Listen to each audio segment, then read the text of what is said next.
This week's American Swimming Coaches Association talk comes from Olympic gold medalist Anita Nall. Anita joined the swim team at the age of 5. By age 12, she set age group records and at 14 years old notched an American record. Swimming for Coach Murray Stevens at the legendary North Baltimore Aquatic Club, she developed a technically perfect breaststroke using the new style stroke of the time. At age 15, only a sophomore in high school, she qualified for the 1992 Olympic team. In the process, she set 2 world records on the same day in the 200-meter breaststroke. Competing as the baby of the 1992 Barcelona team, Nall won gold, silver, and bronze medals swimming the breaststroke events. Her gold medal swim came as a member of the 4x100-meter medley relay, which also set the world record. Her silver medal came in the 100-meter breaststroke as she was just out-touched by Russia's Elena Rudovskaya, and the bronze medal in the 200-meter breaststroke where only 0.2 seconds separated gold from bronze. Nall continued swimming after the Olympic Games, winning gold medals in the 100 and 200-meter breaststroke at the 1993 Pan-Pacific Championships. Due to chronic health problems that went incorrectly diagnosed for years, her swimming faltered and she was unable to qualify for the 1996 or 2000 Olympic teams. Today, Nall is a holistic nutrition specialist focusing on nutrition and wellness where she conducts workshops. In Girls to Women, Anita Nall discusses the 3 phases of a young girl's swimming career: the little girl stage, the adolescent transitional period, and womanhood. She talks about how girls get into swimming for different reasons, how adolescent girls can be difficult to coach, and how adult athletes want to learn and understand what they are doing. Stick around after her talk for details on the coaches' clinics we've got coming up.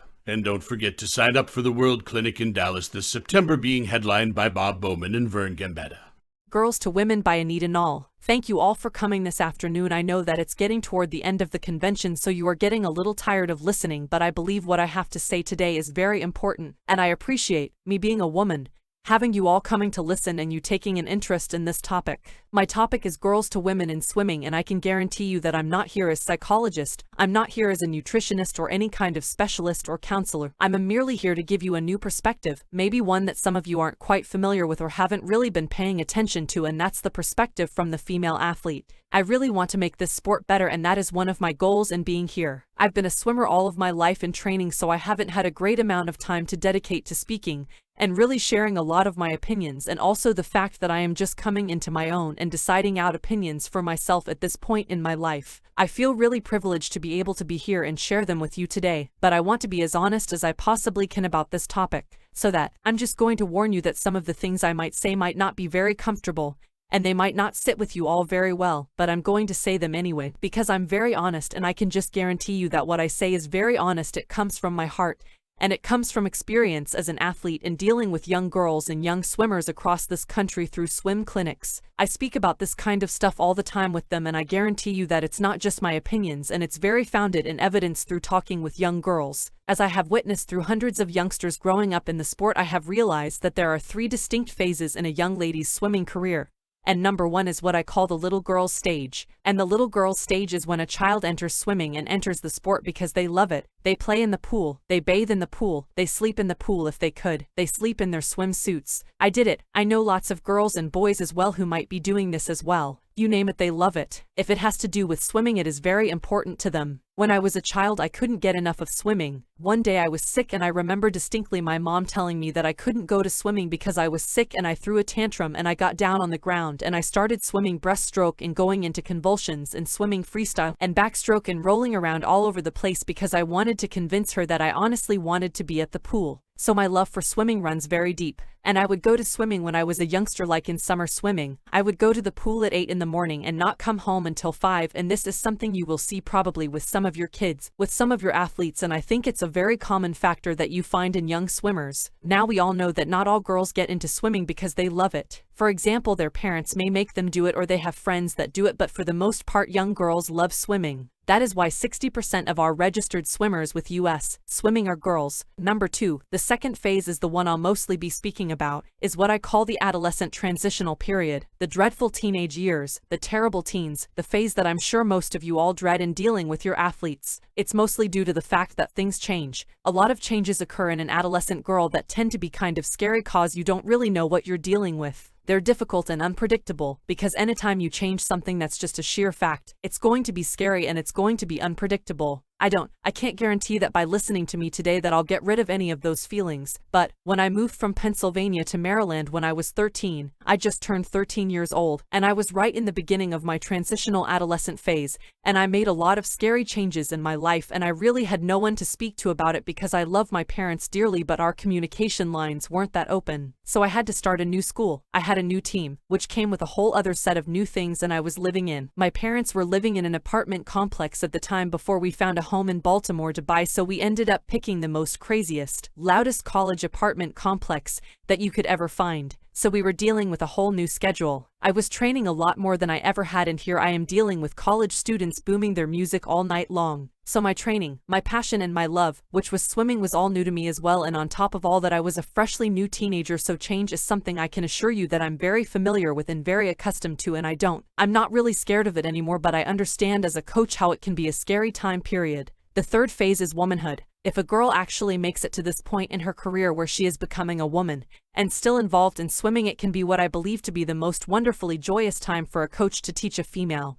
And the main reason for that is because she finds a lot of love for the sport again. It's almost like a cycle. You go through a lot of change, but you ultimately come back to the beginning, which is what got you there in the first place, which is the desire, the passion, and the love for the sport. Adult athletes want to learn. They want to be able to understand what they are doing because it is very important to them to be able to cognitively figure everything out. Sometimes a little too much. So like I said, most girls don't make it past the adolescent period. But when they do, it can be a really great experience. And I can attest to that myself. Even though my last few years of competing haven't been the best performance-wise, I have learned more about myself than in any other time period in my life. My relationships with my coach came full circle and developed into a great friendship that I believe is going to last a really long time. And lastly, I'm leaving the sport with as much love and passion for it as I came into with at age 5. So keeping all that in mind, the 3 stages which I have been through all of, we're going to mostly focus on the second one, which I said is the adolescent period. I want to speak on the adolescent puberty phase mostly for many reasons, because I think that is what you all came here to listen to, and it's one of the biggest problems and one of the most trying times for you to deal with, and also because it's during this time that we lose a lot of our female athletes in the sport. I have picked a little title for this lecture, and they were going to call it Girl Power, and I'm going to go through each one of the letters in Girl Power. And I'm going to describe to you some different characteristics, some changes, some attitudes, some things that happen that you may be able to learn from. I chose to call this Girl Power for many reasons. Number 1, it's the name of the swim clinics I teach. And number 2, I believe that the adolescent phase of a girl's life can be and should be an empowerment time period. So that is why we call it Girl Power. Number 3, it's catchy, and I hope that you all will remember some of it. I'm going to break the words down. Number 1 is G for goal setting. Many girls in their teenage years honestly want to do well. Believe it or not, they want to swim fast and be good athletes, and there is always that group of girls that are at practice for all the wrong reasons. Like I said earlier, their parents are making them do it, their friends swim, it's the popular thing to do, or they feel some type of obligation to somebody, or maybe they just want to use it to get into shape and be healthy. Whether their reason for being there is legitimate or not, to you have a responsibility to coach and help all of your athletes. And I see it everywhere. I've seen in all of my training programs the girls who are there for all the wrong reasons. They get a kind of a bad rap, and they get sent into the slow lane or the slacker lane, the lazy lane, so they end up producing results to the caliber you projected onto them. What ends up is that their performance stinks, and you just wish that you had that lane for your athletes who really wanted to be there and who wanted to train in the first place. Now I can't claim to know which came first, the chicken or the egg.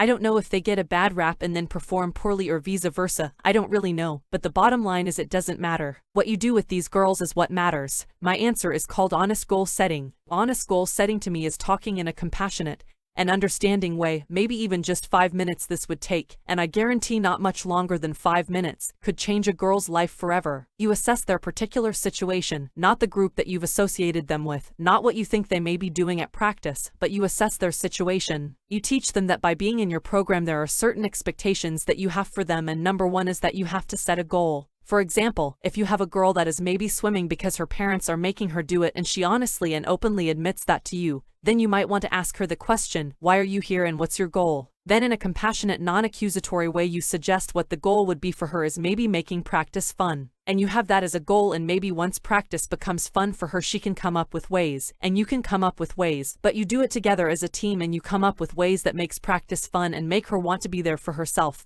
and not because her parents are forcing her to. You can't go talk to every parent in the universe and try and change them, but you do have that athlete with you for a lot of time in their life. Another example might be if you have an athlete who likes to hang out with their friends and that is the main reason they are at the pool. You may have an athlete who has a chatterbox problem and it's disrupting the flow of your practice, when her goals might be to have a quieter workout, and you give her a time in the beginning where she can talk and do all the talking she needs to do, and you tell her you're gonna get it out of your system. And when we go to practice, you're gonna practice and we're not going to chat today. That's our goal. And a lot of people, when they have goals and they accomplish them, it gives you a really good feeling. I'm sure you've all felt it in here, the sense that you get from accomplishing a goal. It's absolutely wonderful and it can't be replaced by anything. Goals are great, but they must be specific and individualized. I also realize that some of you may be working with large groups, so this may be hard to actually individualize. So I would just try and urge you to maybe delegate some of that work onto your assistants. Some girls may work better with your assistant than you, so that might be another way of working around big groups and establishing some kind of personal individual rapport with the athlete. I think it's very important. The next letter is I for interaction. You have to interact with an adolescent girl on an individual basis. You have to converse with them. They need a lot of conversation and a lot of time to feel like you care. The more you talk to them, the more they feel like you care about them. And a lot of these kids are not getting that from home. They're not getting the care, they're not getting talking at home, and they need it from you. I mean, talk with them, chat with them, discuss problems that they may be experiencing, encourage a rapport with them that is positive, open, and kind. Young girls go through so many changes at this time that more often than not, they just want someone to talk to and who will listen to them and provide them with some kind of advice. For example, I did a swim clinic, a girl power swim clinic in Delaware a few months ago, and we have this small session we call our Girl Pow Wow, and the girls have a chance to be able to speak with me one-on-one. No coaches, no parents. This is the best time that these girls have because there are no real structures involved. They can ask me whatever they want, and I had a girl who came up to me and she said she didn't go to her parents. She came up to me, a stranger, and she said to me,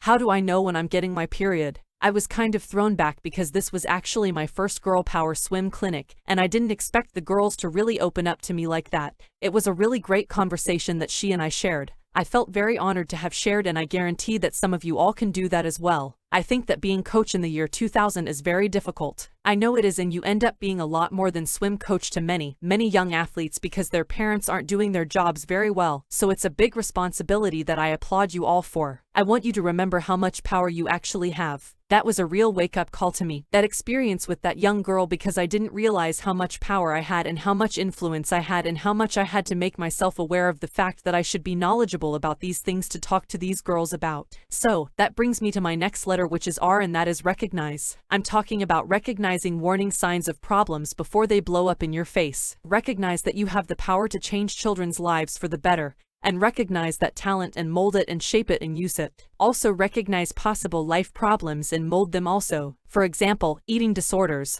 I know they are rampant throughout our sport and throughout all sports, throughout our society, especially in swimming because, like you all know, we have to stand up there half naked in front of people all the time. So if you recognize, I really urge you to recognize the warning signs of eating disorders before they get out of hand. I know for a fact that they can get out of hand and it can cause major complications for girls a long ways down the road. Some of the warning signs: number 1 is a complete obsession with food. I'm not talking about eating food, I'm talking about cooking food for other people. I'm talking about delegating food at functions and organizing food. All these things are very typical symptoms of eating disorders. Number 2 is the desire to exercise 24/7. Running is a big one because it burns a lot of calories very fast, so you'll find a lot of girls when they go into this eating disorder type mentality that they start running a lot. They're obsessed with doing sit-ups and all types of exercises that in any way that they can burn calories. I had a roommate once that was anorexic. We were at a swim meet and I came in and she had to swim, and I saw her sitting on the bed and obsessively doing sit-ups and crunches. I was like, "What are you doing? You have to swim soon." She is like, "Oh, I was just stretching my back." Anorexics are really good liars, and bulimics as well. It's not to put them down by any means because they have a serious problem. It is a serious problem to be dealt with early on. Another one would be just the sheer recognition of weight loss, rapid weight loss. Number 4, I had a girlfriend and she was anorexic and she was constantly getting freezing in the water. When the water temperature is very normal for everyone else and you have one athlete just sitting there like this after a 2000 warm-up, you have to kind of question that. When you have to send your athlete to the hot tub to warm up in the middle of a workout, I think that's a big problem. Number 5, you just can watch their social interactions. They start to detach from friends. They become kind of into or less involved in everything, and they start to take on kind of a negative attitude where they think that nobody really likes them, no one cares about them. In actuality, what is happening is they are distancing themselves because they don't want anyone to really find out about their problems. Like I said, I'm not by any means a counselor or an eating specialist, but I do know this from watching it, and I do know these habits and warning signs do pop up very early on. Another example of recognizing.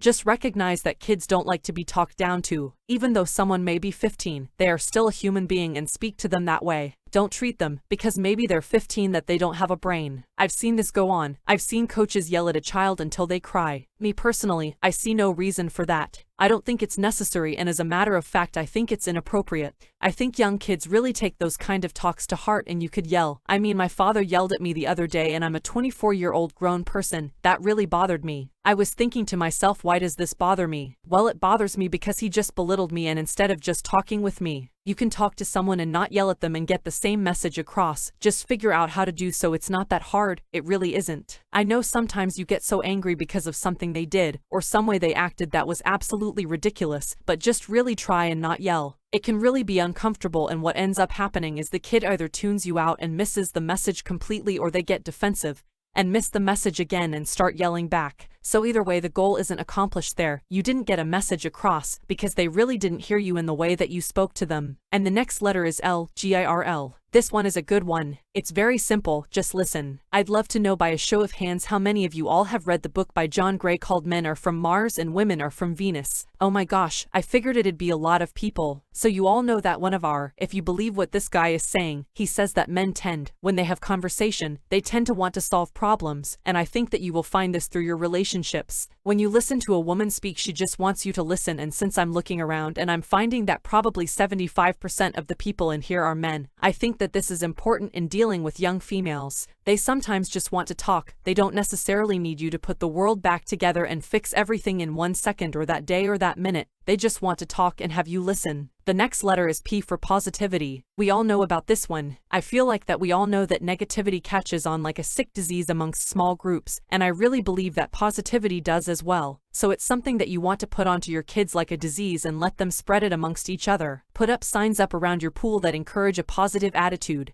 You don't only want to foster a positive swimming attitude. I think it's also important to also foster a positive attitude on life, and the swimming stuff will just follow. I read once in a book. I read a lot of books, self-help books, and one of them that I read said that I'll let you guys try and guess, the 2 most powerful statements in the English language are, does anyone want to try and take a guess? The most powerful in a negative way would be I can't. Does anyone want to take a shot at the second one? It's I'm afraid. I can't and I'm afraid. These statements can immobilize people, absolutely destroy them, and they are just words. So it shows you how powerful words can actually be. Don't allow your kids to say these words. I don't mean yell at them and say you can't say this. Just try and encourage other words like, I'll try my best and I'll give it my all. All you can ask from a youngster is I'll try my best and I'll give it my all. I had a sports psychologist ask me once, what do you really have to be afraid of? Really nothing. The worst fear in the world is that of dying. Public speaking, I think, ranks up there pretty high on the ladder. I don't really have that, thank goodness, but like I said, just try. You know you can't ask any more of your kids than to try their best and to give it all they've got. So try to encourage them not to use the words I can't and I'm afraid. I mean, maybe you can make that a team goal to not use those words. I think that would be a great atmosphere to begin at setting some positivity. Obtain trust.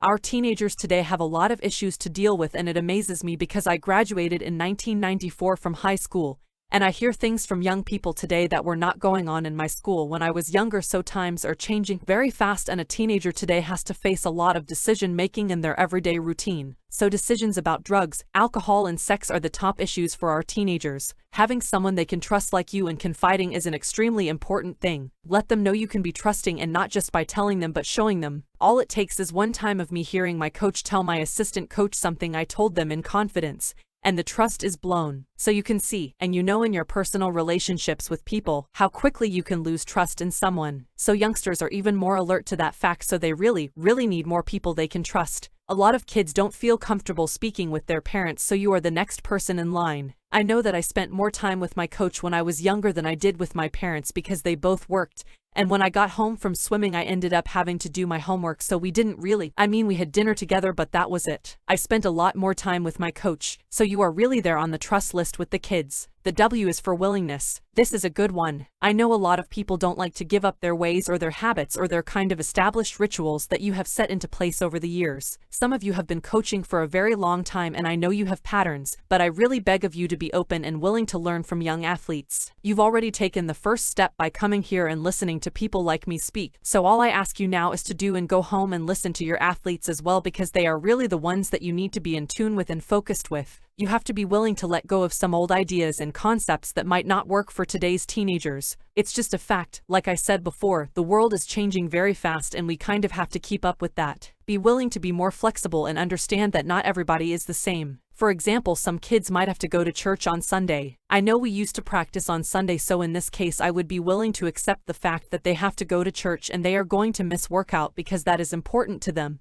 And that's important to their spirituality. And it should not be a big deal that they can miss one day out of the week for something that is important to them. This is my favorite one and most important one, so if you listen to anything I say today, I ask of you to take notes on this one. E is for empowerment. It is the word of the day. I'm trying to ask you today to think about focusing on developing successful human beings, not just successful athletes. Kids need direction, they need knowledge, they need to have power. I don't mean that they rule your workout by any means. I believe in structure and discipline. The meaning of the word, empowerment, to me for an example would be, empower a young lady with the promotion of a good healthy self-esteem. One comment like, your boobs are too big, or your butt got big, or your hips are too wide. You don't realize the effect that can have on a young girl. It can blow a girl's self-esteem, shoot it down through the basement. I truly mean that, and I mean that because I've seen it, I've felt it, and I just watched it over and over again. Another example would be, empower a young woman with knowledge. Tell them why they are doing a particular exercise if they want to know. I've seen a lot of coaches who have problems explaining what they're doing. I kind of have a hunch that sometimes they don't know why. And I also feel like if there is something that you've gotten from listening to me, I don't mind saying I don't know. I just know it works, or I know that this is important. It's okay to say you don't know. You're not going to lose credibility if you don't know the exact reason. You know we have to work on this so that your quad muscle on this side gets a good squeeze from the breaststroke kick. Just a general idea gives them empowerment to know that they have a purpose for doing something. During the adolescent phase, kids like to know, they like to question, they want to learn. I think it's important to promote that and not go up against kids and tell them that they don't need to know that. Just do it, because today's kids want to know. This is the technology information period that we are going through, and kids really do want to learn. Give a child choices and opportunities to excel. Don't set someone up for failure. You can set someone up for failure so easily and not even realize you are doing so, and that also can send some self-esteem. Just shoot it down out of commission. Education is so empowering to people. Educate kids on proper nutrition, on eating disorders like I spoke of earlier, and focus on promoting healthy eating habits. Instead of saying things like, don't eat this, don't eat that, try and teach them how to eat properly. They need to learn. They can't just go by do's and don'ts. They really do need to learn. Now we are at the last letter, which is RR, is for refer. If you have a child who has a problem, an eating disorder, you sense a torn shoulder, any kind of problem that you don't think is in your expertise to handle, give up some pride and refer them, send them to someone who knows how to do it. Don't try to be their doctor, their psychologist, their everything. When I was 16, I started getting sick a lot in Murray, and I went through a very tough time in my career because I didn't know why. I was going to doctors all over the place and nobody seemed to have any answers for me, but we just stuck it out and we kept looking and we kept searching, and he helped me through that phase. I'm not going to say it was all easy by any means. We definitely had some run-ins with each other. We definitely had some distinct opinions that were different from one another, but we got through it and we worked it out, and he helped refer me to get other help. And in 1998 he referred me to what I call my savior. He is the best doctor I ever found, and I got him through Murray. So refer your kids and try not to take on all the problems of the world, and realize when you can't do something, admit and try and help them. I found out that there are people in the community who will donate their time and services to help out kids. Believe it or not, there are people who will do things in this day and age for free, and you just kind of have to reach out there and ask and find them. I know it could become a big pain in the butt and a lot of time consumption, but if you are really into this, and you really want to foster and develop a healthy developing team, I think it is really important. So there's our letters, girl power. Like I said before, some of your athletes will spend more time with you than any other person in their life. Recognize the power you have to be a positive influence and role model in a young girl's life. The level of self-esteem they obtain throughout their teenage years can really make or break them. So let all work on making good people in swimming will follow, I promise. Thank you. For me personally, going through a lot of changes, I think the most important thing for me was to have some type of consistency in my life, and my home life was very consistent, so that helped me out a lot. It helped me stay grounded. If there were a whole lot of other things changing, like training, I think I would have had a problem because, like I said before, a lot of other things are changing. The brains are changing, the hormones are changing, the body is changing, and the other changes outside of those things get to be overwhelming. So I would just say when the girls are going through body changes, let it happen, wait it out, work on it, let her get used to a new body, encourage nutritional awareness, encourage nutritional knowledge, and just kind of work through it without doing too many changes. The question was about accepting and talking to the parent, and how do you do that? I would think that would be the first place to go. It's unfortunate, but I think that a lot of us have blinders on when it comes to our own lives and especially our own kids. I was talking to a lady the other day and she was talking about her 18-year-old son who was away at camp, who stayed at co-ed college dormitories all summer, and she said, "Oh, I'm sure he didn't mess around with girls." I'm thinking to myself, was she never young once? We tend to not want to face a lot of things, and this is one of the biggest ones. Our sport doesn't want to fact it, and society doesn't want to face that we have a problem, and our parents definitely don't want to face it. I think the only way I can advise you going to parents is just do so in a compassionate way and say, look, maybe you can take information. I think that might be actually good. Just go get information and say, look, do you want your girl to maybe not be able to have children when she gets older? Do you want her to have all kinds of problems with her body? A lot of anorexics tend to have back problems because they don't have enough protection, and they exercise a lot, especially running, so they tend to get a lot of back injuries. And you can take information to the parent and say, look, do you want this to happen to your child? I'm very, very concerned, and I'm giving you this information only because I'm concerned. Me personally, if I had a swim team, I would have to not let, if I saw a situation that was getting very serious, I would not let a child swim under my swim team because of the health ramification it could have on her. I know that sounds pretty harsh, but there are some serious problems that could come from eating disorders. I don't think as a coach you want to deal with that, so that is why going to parents and trying to be the first route. Drugs are the same way. I've been very fortunate. I've never seen steroids, I've never seen cocaine, I've never seen very many drugs, and I hear that kids these days in 8th grade, 7th grade, can buy them in their schools, so I don't know what the answer is to fixing it.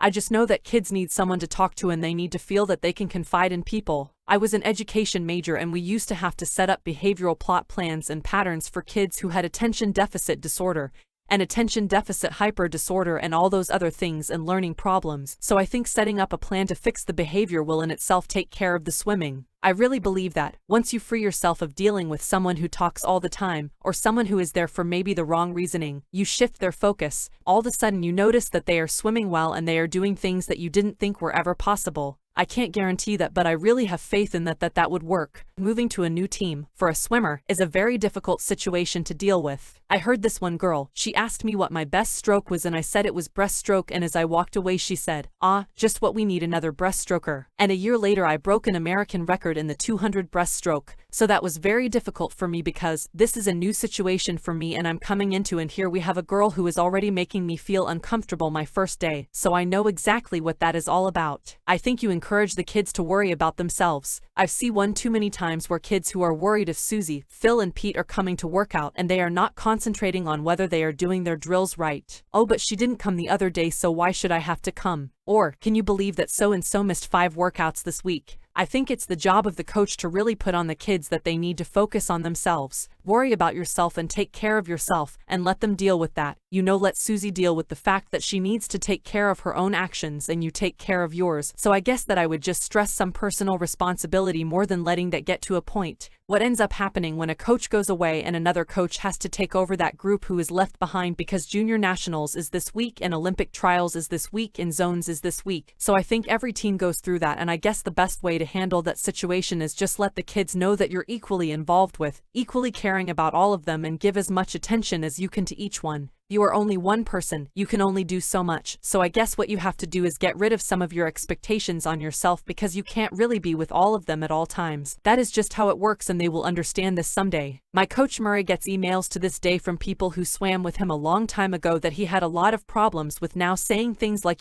swimming with you was one of the best experiences of my life. I learned so much. I thought that the discipline and the structure back then was horrible, but it really helped shape me as an adult. And it really helped mold my life into a really good adult human being, so they will understand later. It's just getting through the hard times is hard. So I guess just try and show them all that you really care about them all and you want the best for all of them. I think that a lot of kids aren't having fun to begin with because they are getting yelled at, because they are not succeeding, because they are thrown into a group of kids that are delinquents of the group, because they had success at a young age and they don't have it anymore. So a lot of kids aren't having fun, and that is a fact, and that is why we lose a lot of teenagers from the sport. So I'm all for fun and all for adding fun to the training. But I think that when an athlete is going to practice and not getting yelled at and doesn't feel tension, it's going to be fun for them because they're with their friends, they've made friends with other kids on the team, they have other interactions with kids on the team. Once you alleviate some stress from them, they are going to have fun. And swimming was just fun for me, period.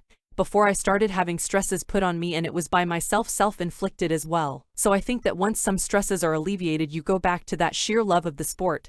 And that in itself can be fun. And I think success is very fun, and once a child doesn't have a whole lot of stresses on their lives, and they start succeeding, they love that, and that can be like the biggest high, higher than any drug can ever take you, is success and accomplishing goals. When you are dealing with groups, the bottom line is you can't make everyone happy. That is just something you have to come to terms with. I'm sitting here right now speaking to you all, and I'm sure there is someone sitting in this room going, this is not what I came here to listen to. So you just kind of have to accept the fact that you can't make everybody happy, and I guarantee if you just try your best and get input from them, find out what is fun for them. Maybe what is fun for you isn't fun for the 14-year-old, because I don't know what is fun to them anymore, but I'm sure if you ask them and ask for their input, they could tell you. I think that they are probably open to giving you input, and say if we don't have a full group effort on this, then we are going to eliminate our fun day. Who doesn't want to have the fun? I would take a look at what kind of activities you're doing. They may be more boy-oriented activities, they might be activities that boys really enjoy but girls don't. I'm not saying you have to go do what is typically and culturally a girl activity,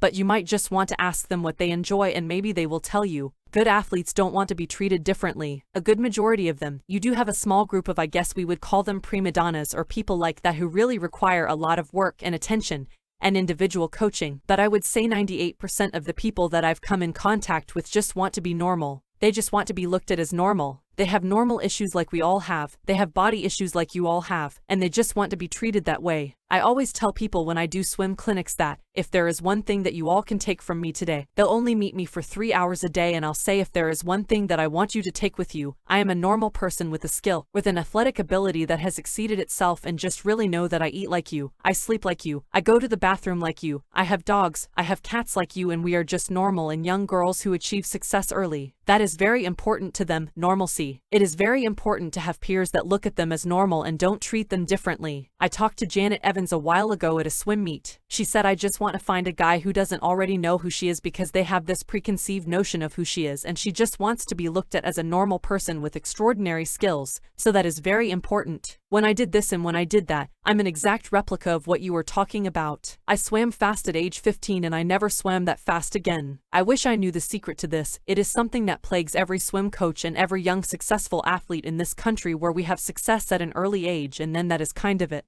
I maintained for a few years, but I never went faster and I never really hit my times again. So I don't have the answer. I wish I did, but once again we'll go back to normalcy. You can't pretend like something isn't wrong or something isn't going on. A lot of times you might want to look at health issues. If they are healthy, that is great, and then go on to the next step, nutrition, things like that. At that point it becomes a breakdown of the smaller things, and are you working on these kinds of things, or are these stresses that are affecting her mentally that end up affecting her physically? Because no matter what we want to tell ourselves, our mind is connected to our body, and it ends up being kind of a constant conflict sometimes. These are some conflicts that are going on within a child, and their body is not going to be producing, and they may have some anxieties about performance that you may want to look at. But if I knew that answer, gosh, I could make some money, I think. So you shift the focus. That is a good idea, because I've been there and I've switched to trying to do IM, and I've had great achievement and success with IM when my breaststroke is pretty poor, and it is a good idea to try and shift. Thank you for all the great questions. I hope today that you can take something away that will help you coach young women.